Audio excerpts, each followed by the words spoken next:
عايز انجح زي الناس دي كلها، وبعدين قلت لا، انا عايز اعمل حاجه احسن من اللي هم بيفكروا فيه، عايزهم هم يبصوا علينا احنا ويقول لك لا، في واحد ناجح ده من الوطن العربي ممكن نبقى زيه ونعمل حاجه كويسه زيه. كل الكتب بحاول اقراها واستفيد منها بشكل كبير، لان في الاخر في عقل تاني بيكتب الكتاب ده، في واحد بيقول الحياه من منظوره هو. فانا شايف استفدت من الكتاب ده بشكل كبير، لكن استفدت من كتب تانية بشكل كبير جدا، زي مثلا Think and Grow Rich ده نابليون هيل، كتاب كويس جدا قديم شويه. قريت حاجات لتوني روبنز كويسه جدا. يا ابني بس يا ابني جاي اقول بس انا جاي اتكلم كلمتين بقى بس. اول حاجه بتساعدك فيها انك تبقى مثقف، ان انت تحاول تعرف تتاقلم مع المجتمع التاني، تبدا تشوف الحياه بمنظور تاني، تبدا تشوف المواقف بمنظور تاني، تبدا تفهم البني ادمين بشكل مختلف. فمفيش مجتمع بيتقدم غير لما يكون دور الست بنفس اهميه دور الراجل في اطارات مختلفه.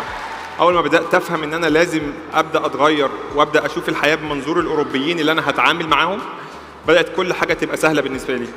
تجربتي في تشيلسي ما كانتش ناجحه قوي، ما كنتش بلعب، فبدات بدل ما ابدا الوم المدرب والوم الظروف وانا ومصري وعربي وكلام تقريبا معظم اللعيبه بتعمله، بدات ابص للحياه من منظور تاني. انا بدات اشوف طب الواحد اللي عايز ينجح بيعمل ايه عشان ينجح.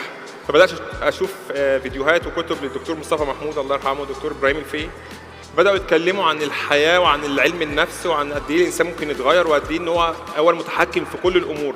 لو بصيت على اي حد عمل حاجه كبيره قوي هتلاقيه مثقف في مجاله. مفيش حد بيعمل حاجه كويسه قوي من غير ما يكون مثقف في مجاله. انا بعيش الحياه بالشكل اللي انا عايزه مش اللي الناس عايزينه. مش فارق معايا الناس شايفه انا المفروض اعيش ازاي وما اعيش ازاي، ده حاجه انا عايز اعيشها. في الاخر هي حياتي انا مش حياتهم هم. ما عنديش مشكله ان حد يعمل احسن من اللي انا عملته، اتمنى ان شاء الله يعني، بس مش هيبقى تالنتد احسن مني، ولا هيبقى واحد لا موهبه احسن مني، ولا هو جامد ولا الكلام ده كله. هيبقى واحد هو بجد عايز ينجح اكتر مني.